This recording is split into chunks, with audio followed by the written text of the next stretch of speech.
ಅಕ್ಕ ನಾಗಲಾಂಬಿಕೆ ಅವರು ಬಸವಣ್ಣನವರ ಅಕ್ಕ. ಬಾಲ್ಯದಲ್ಲಿ ಬಸವಣ್ಣನವರು ಇವರ ಜೊತೆಯಲ್ಲೇ ಬೆಳೆದಿದ್ದರು. ಅಕ್ಕ ನಾಗಲಾಂಬಿಕೆ ಅವರು ಶಿವದೇವ ಎಂಬುವರನ್ನು ವಿವಾಹವಾದರು. ಇವರ ಮಗ ಚನ್ನಬಸವಣ್ಣ.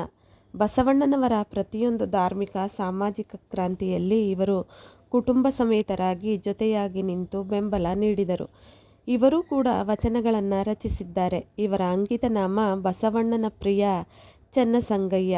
ಇವರು ಒಟ್ಟು 15 ವಚನಗಳನ್ನು ರಚಿಸಿದ್ದಾರೆ.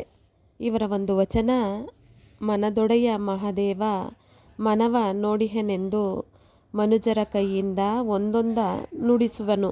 ಇದಕ್ಕೆ ಕಳವಳಿಸದಿರು ಮನವೇ, ಕಾತರಿಸದಿರು ತನುವೆ, ನಿಜವ ಮರೆಯದಿರು ಕಂಡ ನಿಶ್ಚಿಂತನಾಗಿರು ಮನವೇ. ಬಸವಣ್ಣನ ಪ್ರಿಯ ಚೆನ್ನಸಂಗಯ್ಯನು ಬೆಟ್ಟದ ನಿರಪರಾಧವನು, ಒಂದು ಪೊಟ್ಟಿನಲ್ಲಿ ತೊಡೆವನು.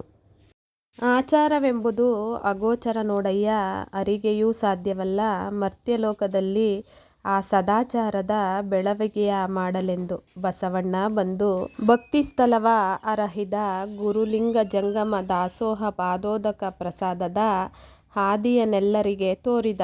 ಶಿವಾಚಾರವ ಬೆಳವಿಗೆಯ ಘನವ ನಹುದಲ್ಲವೆಂದು ಬಿಜ್ಜಳ ತರ್ಕಿಸಲು, ಅನಂತ ಮುಖದಿಂದ ಒಡಂಬಡಿಸಿ ಅಹುದೆನಿಸಿದ.